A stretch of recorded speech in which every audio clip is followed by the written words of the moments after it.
নমস্কার বন্ধুরা, আমি নিশা রাই। নিশাস রেসিপি ডায়েরিতে আপনাদের সবাইকে স্বাগত। পিঠে তো আপনারা অনেকে খেয়েছেন, কিন্তু আজ আমি আপনাদের জন্য একেবারে ভিন্নধর্মী আর ইউনিক পদ্ধতিতে তৈরি করা একটা পিঠের রেসিপি নিয়ে চলে এসেছি। মাত্র কয়েকটা উপকরণ ব্যবহার করেই আর ঘড়ি ধরা মাত্র 15 মিনিটের মধ্যেই এই রেসিপি তৈরি করা সম্ভব। এই পিঠের রেসিপি এতটাই দুর্দান্ত স্বাদের আর তুলতুলে নরম হয়েছে যে মুখে দেওয়া মাত্রই মিলিয়ে যাবে। এই অসাধারণ পিঠের রেসিপিটা আজ আমি কিভাবে তৈরি করলাম, তবে চলুন জেনে নেওয়া যাক।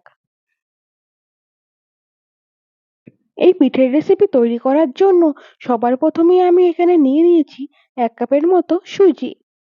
এবারে উষ্ণ গরম জল দিয়ে সুজিটাকে ভিজিয়ে রাখবো প্রায় 10 মিনিটের মতো। উষ্ণ গরম জলের মধ্যে সুজি ভিজিয়ে রাখার কারণে সুজি কিন্তু ফুলে ডবল হয়ে যাবে আর অনেকটাই নরম হয়ে যাবে। আপনারা এখানে জলের পরিবর্তে উষ্ণ গরম দুধেরও ব্যবহার করতে পারেন। এবার এই পিঠের পুর তৈরির জন্য আমি এখানে একটা নারকেলকে ভালো করে কুড়িয়ে নিয়েছি আর তার সাথে নিয়েছি পর্যাপ্ত পরিমাণে গুড়।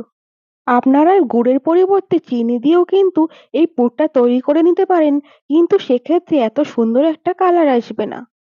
এখন আমি যে গুড়ের চাকটা নিয়েছি সেটা ভালো করে প্রেস করে ছোট ছোট টুকরো করে ভালো করে ভেঙে নিয়ে নারকেলের সাথে মেখে নেব।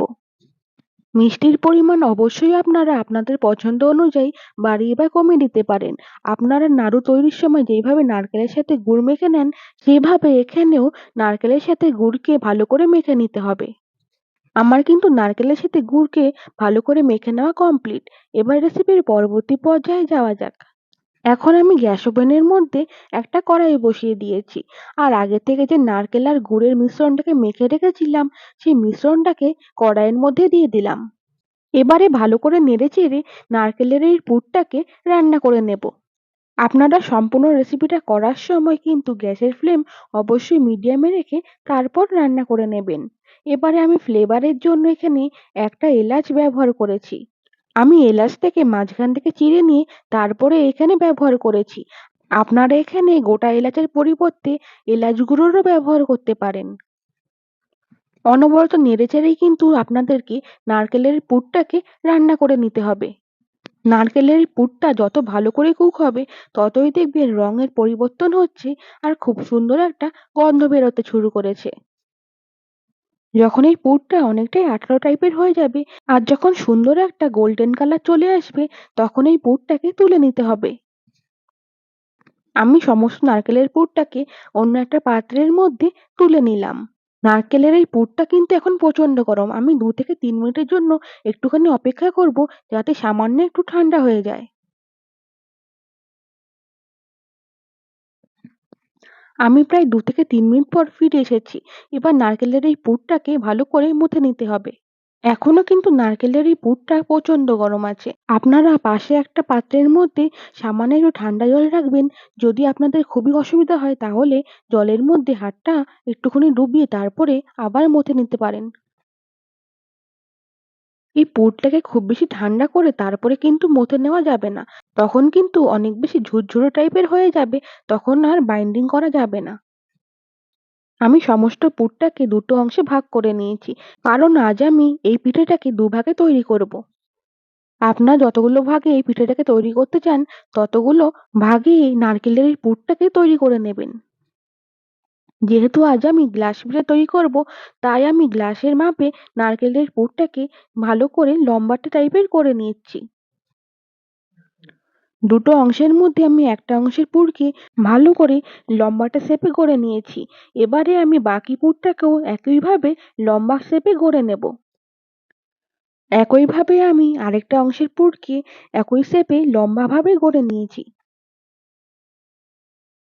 এবারে আগে থেকে যে সুজিটাকে জল দিয়ে কিছুক্ষণের জন্য ভিজিয়ে রেখেছিলাম, সেই সুজিটা কিন্তু অনেকটাই এখন ফুলে গেছে।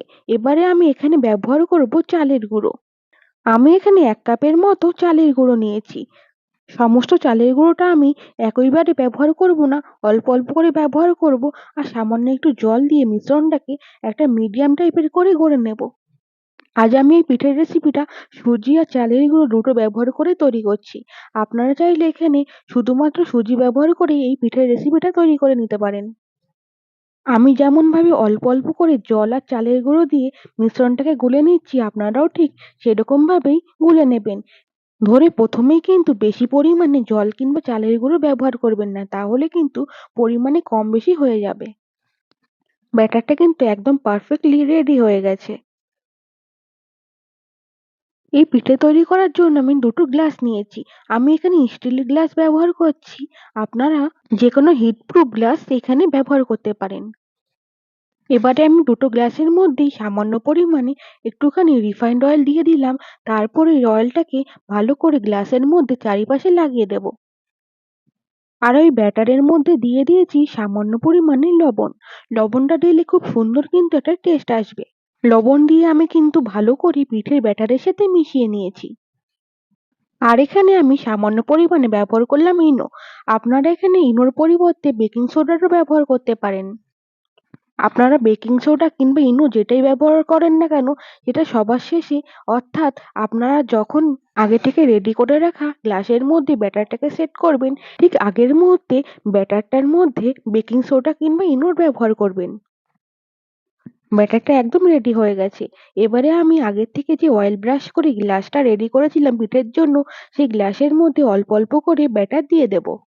অর্ধেক পরিমাণ ব্যাটার দেওয়ার পর আগে থেকে যে নারকেলের পুর রেডি করেছি, সেই নারকেলের পুরটাকে মাঝ বরাবর দিয়ে দেব।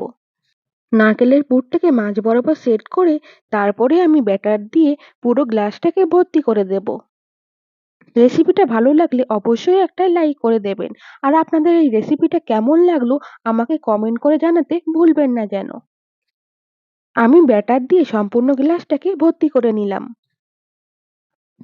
একইভাবে আমি দ্বিতীয় গ্লাসটাকেও নারকেলের পুর দিয়ে আর ব্যাটার দিয়ে রেডি করে নেব। দুটো গ্লাসকেই একেবারে রেডি করা হয়ে গেছে। এবার রেসিপির পরবর্তী পর্যায়ে যাওয়া যাক। এবারে ব্যাটার ভর্তি গ্লাস দুটোকে স্টিম করে নেওয়ার পালা। তাই আমি গ্যাস ওভেনের মধ্যে একটা পাত্র বসিয়ে তার মধ্যে ১ গ্লাস পরিমাণ জল দিয়ে দিলাম। জলের পরিমাণ খুব বেশি দেবেন না, তাহলে কিন্তু জল যখন ফুটতে শুরু করবে গ্লাস কিন্তু উল্টে পড়ে যাবে।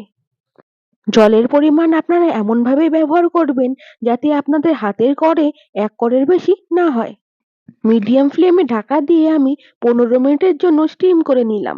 এবার একটা টুথপিকের সাহায্যে চেক করে দেখে নেব যে পিঠেগুলো ভেতর পর্যন্ত কুক হয়েছে কিনা। টুথপিক একেবারে ক্লিন এসছে। এর মানে হলো পিঠেগুলো একেবারে ভেতর পর্যন্ত কুক হয়ে গেছে।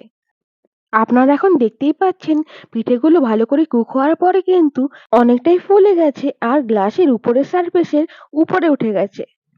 ভালো করে স্টিম হওয়ার পর আমি পিঠের গ্লাসগুলোকে নামিয়ে অন্য একটু ঠান্ডা জায়গায় রেখে দিলাম, যাতে খুব তাড়াতাড়ি পিঠের গ্লাসটা ঠান্ডা হয়ে যায়।